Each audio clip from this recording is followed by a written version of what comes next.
بسم اللہ الرحمن الرحیم۔ شروع اللہ کے نام سے جو بڑا مہربان اور نہایت رحم والا ہے۔ عورت اللہ تعالیٰ کی بہت خوبصورت تخلیق ہے۔ وجود زن سے ہے تصویر کائنات میں رنگ، اسی کے ساتھ سے ہے زندگی کا سوز و رواں۔ دنیا کی پہلی خاتون، پہلی بیوی اور تمام انسانوں کی ماں، آپ حضرت آدم علیہ السلام کی زوجہ تھیں۔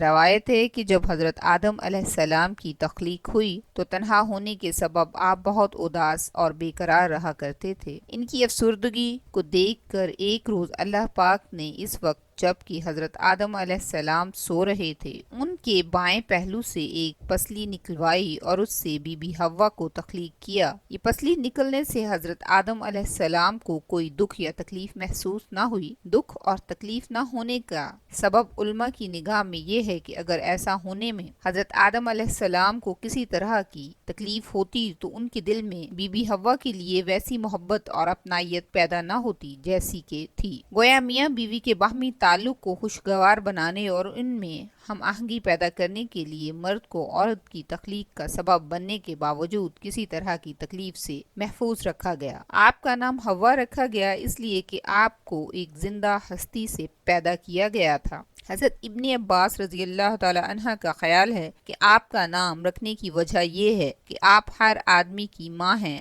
اللہ پاک نے بی بی حوا کے قلب میں خوبصورتی اور خوبصورتی کو یکجا کر دیا اور بعد ازاں حضرت آدم علیہ السلام کو نیند سے بیدار کر کے ان کی ملاقات بی بی حوا سے کروائی گئی۔ حضرت آدم علیہ السلام نے بے اختیار ان کی طرف ہاتھ بڑھانا چاہا، تب ایک آواز آئی، اے آدم خبردار، اسے مت چھونا، بے نکاح یہ تجھ پر حرام ہے۔ چنانچہ حضرت آدم علیہ السلام کی درخواست پر ان کا نکاح بی بی حوا کے ساتھ کر دیا گیا۔ دونوں میاں بیوی کو جنت میں رہنے بسنے کی اجازت عطا کر دی گئی۔ انہیں اجازت دی گئی کہ وہ جنت کے باغوں میں سے جو چاہیں کھائیں، لیکن ایک درخت کے پاس مت جائیں اور وہاں جانے کی اجازت نہ دی گئی۔ اس کا پھل ان پر حرام قرار دے دیا گیا۔ شیطان جو حضرت آدم علیہ السلام کی تخلیق سے ان کا دشمن بنا، ان کی طاق میں لگا بیٹھا تھا، ایک روز موقع پا کر وہ جنت میں داخل ہوا، بی بی حوا کے پاس پہنچا اور انہیں ورغلا کہ اللہ آپ کو جنت سے نکالنے کا ارادہ رکھتا ہے، اسی واسطے آپ کو اس درخت کا پھل کھانے سے منع کیا ہے، کیونکہ کوئی بھی اس درخت کا پھل کھا لے گا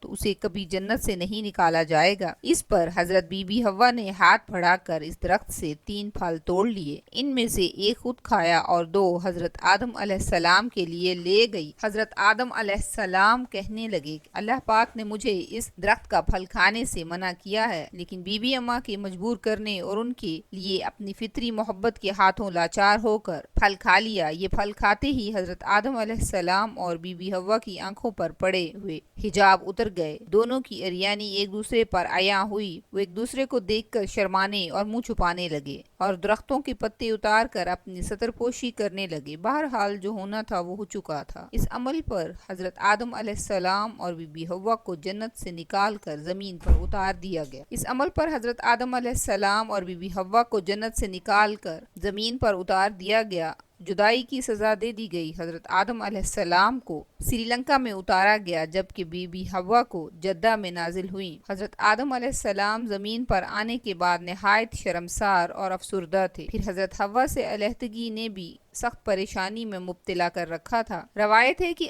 آپ ایک طویل عرصے تک اللہ کے حضور گڑ گڑاتے رہے، فریاد کرتے رہے اور آنسو بہاتے رہے، یہاں تک کہ اللہ تعالیٰ کو ان کی اس گریہ زاری پر رحم آ گیا اور پھر ایک دن حضرت جبریل علیہ السلام نے حضرت آدم کے پاس آ کر انہیں اللہ کی جانب سے معافی کی نوید سنائی۔ حضرت آدم علیہ السلام خوشی سے سرشار بارگاہ خداوندی میں سجدہ بسجود ہو کر شکر بجا لائے۔ پھر حضرت جبریل علیہ السلام انہیں لے کر مکہ آئے، جہاں حضرت آدم نے کعبہ شریف کی بنیاد رکھی اور حجر اسود کو کعبہ کی دیوار پر نصب فرمایا، پھر اس کے گرد طواف کیا۔ طواف سے فارغ ہو کر حضرت جبریل علیہ السلام انہیں جبل عرفات پر لے گئے، جہاں حضرت حوا تشریف فرما تھی، لیکن طویل عرصے کی جدائی اور حالات نے بہت سے جسمانی تغیرات پیدا کر دیے تھے، چنانچہ دونوں ایک دوسرے کو پہچان نہ پائے، جس پر حضرت جبریل علیہ السلام نے دونوں کا تعارف کروایا۔ چونکہ جنت میں واپسی ممکن نہ تھی، اسی لیے حضرت آدم علیہ السلام کو حکم دیا گیا کہ اب وہ اسی زمین کو آباد کریں، یہاں کھیتی باڑی کریں، اپنے لیے رزق پیدا کریں اور اپنی اولاد سے اس ویرانے کو بسائیں۔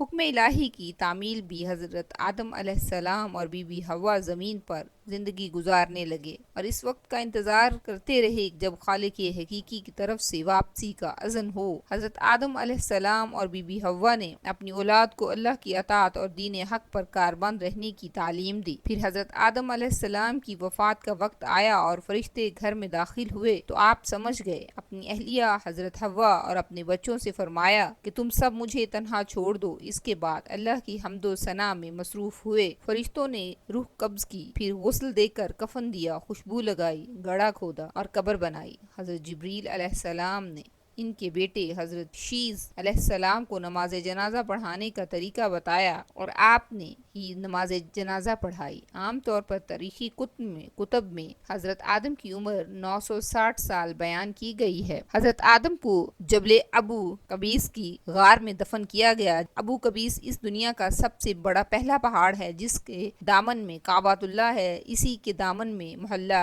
بنو ہاشم ہے۔ بنو ہاشم کے سارے گھر جبل ابو قبیس کے دامن میں ہیں۔ اسی جبل ابو قبیس کے دامن میں حضرت بی بی آمنہ کا وہ مبارک گھر ہے جہاں حضور پاک صلی اللہ علیہ وآلہ وسلم کی ولادت ہوئی۔ یہیں پر حضور پاک صلی اللہ علیہ وآلہ وسلم کا بچپن گزرا۔ اسی پہاڑ پر کھڑے ہو کر حضور پاک صلی اللہ علیہ وآلہ وسلم نے چاند کے 2 ٹکڑے کیے تھے۔ یہی وہ پہاڑ ہے جہاں حضرت آدم ٹھہر گئے تھے اور اسی کے پتھروں کو خانہ کعبہ کی تعمیر میں استعمال کیا گیا۔ اسی پہاڑ پر حضرت آدم کی قبر بنائی گئی۔ حضرت آدم کی وفات کے ٹھیک 1 سال بعد حضرت بی بی حوا بیمار ہوئیں۔ جب حضرت حوا بیمار ہوئیں تو آپ کے بیٹے حضرت شیز علیہ السلام سمجھ گئے کہ اب ہماری والدہ کی جدائی کا وقت آن پہنچا ہے، کیونکہ اس وقت بیماریوں کا وجود نہ تھا۔ خیر 10 دن حضرت حوا اسی حالت میں رہیں اور انتہائی کمزور ہو گئیں، یہاں تک کہ آپ بستر پر لیٹ گئیں اور چلنے پھرنے سے بھی قاصر ہو گئیں۔